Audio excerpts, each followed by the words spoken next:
Some folks are of generations and generational mindsets that Beauty is pain. Pain is beauty. and that you should withstand whatever it may take. in order to get the style and the end result that you are trying to achieve. Oh my God, parenting. Am I right? My children are on spring break for 2 weeks, 2 whole weeks. And we are not going anywhere for spring break because my son is in daycare and we have to pay for his daycare, whether he goes to daycare or not. So we've elected to get some work done and have the girls with us while they're on spring break. And we've been taking turns doing different things with them. Needless to say, I am exhausted. It is springtime in New York City and I look like Will Smith in his. You can't tell right now because I've put on my glasses, but my face is swollen. I'm taking all sorts of things, including quercetin, and I'm trying to figure out how I can get some New York local bee pollen. I've popped, I think, a Zyrtec. I don't know what to do. I'm in pain, and I'm trying to fight through it so that I can make this content. Now, what do I mean by ouchless? Good question.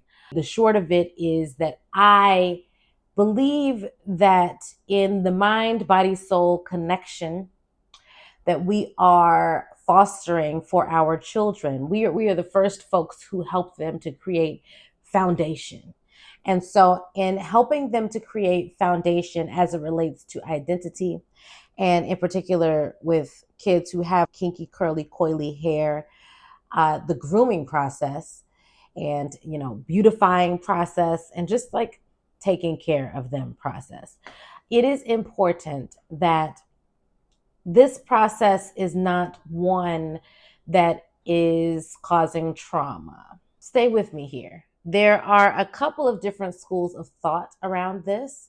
Some folks are of generations and generational mindsets that beauty is pain, pain is beauty, and that you should withstand whatever it may take in order to get the style and the end result that you are trying to achieve.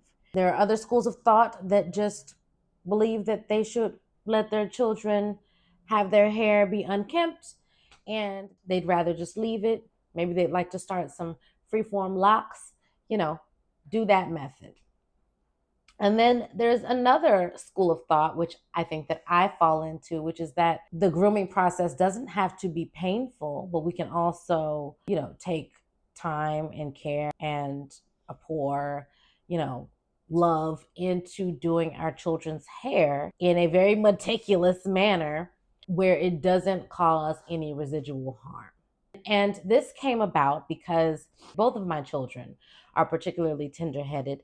And after several awful bouts of fighting with them and fighting with their hair and trying to detangle it and do all of that and fighting against time, I had to adjust a lot of things to get to the point where I felt like we had an amicable relationship in this process, that I felt that they were happy and content while getting their hair done and they appreciated that process.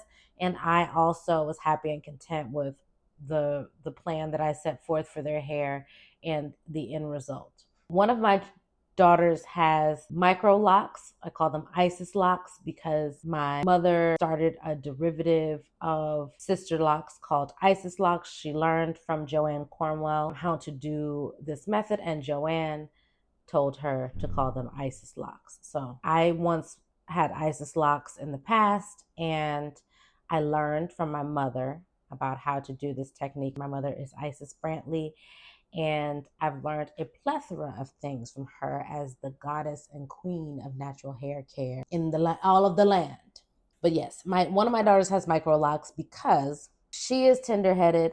She also went through a phase where she wanted extensions all of the time, and maybe part of that was my fault, but I wanted to break her from that because I felt like she needed to really learn to appreciate her natural hair and the length of it, whatever the case may be, and not compare herself to others, particularly her sister.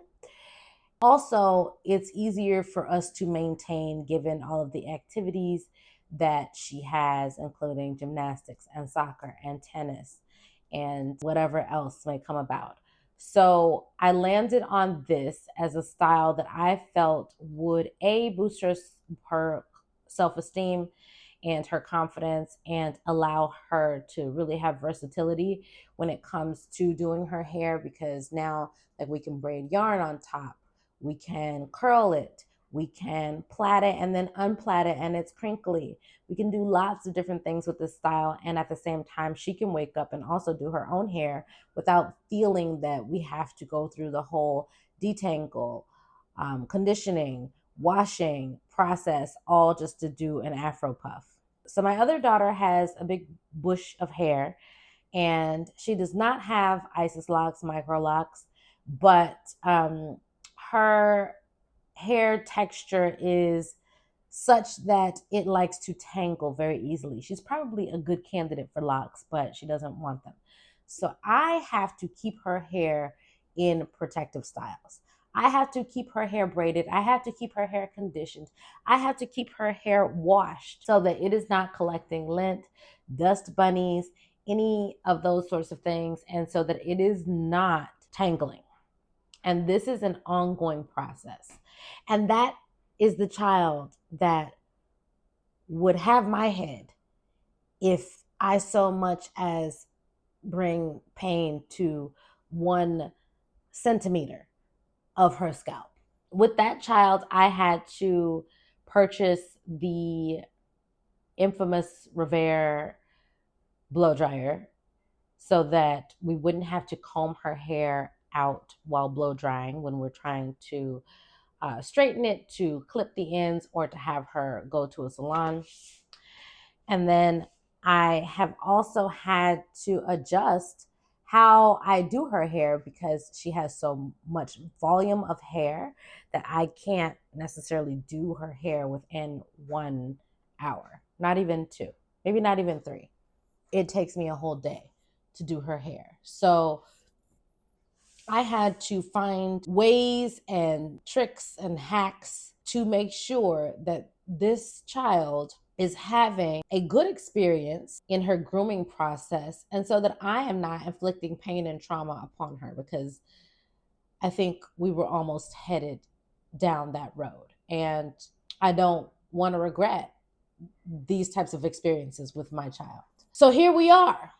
I am here to share with you and all of the caretakers and parents who are dealing with doing children's hair, and the hair is kinky, coily, curly, and you might be frustrated. You might be looking for new ideas. You might be looking for inspiration. You might want to know what types of products to use. You might want to know what you say to the person at the salon when you're trying to make sure that they are the right person to do your child's hair.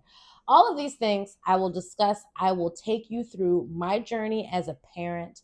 I will take you through my expertise as someone who grew up in the beauty shop with a mother who did this, and a mother who absolutely both created and lives the philosophy of holistic healing through the hair. I am so excited to be on this journey with you all, and I look forward to growing together and learning together and exploring together and laughing together, and maybe even crying a little bit, because it still ain't easy. No matter how many tips, tricks, hacks that you have, it still isn't easy.